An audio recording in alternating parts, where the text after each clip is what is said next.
Ginawa naman natin yung best natin.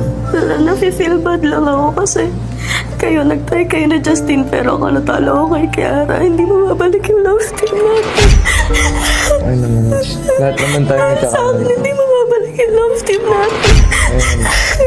Pag mo kunin yung sisi, Mitch, lahat tayo nagkakamali. Kaya okay lang. Ha? Trabaho lang dun. At least ginawa natin lahat ng makakaya natin. Sorry na. Okay lang, Mitch. Walang problema. Ano man ako.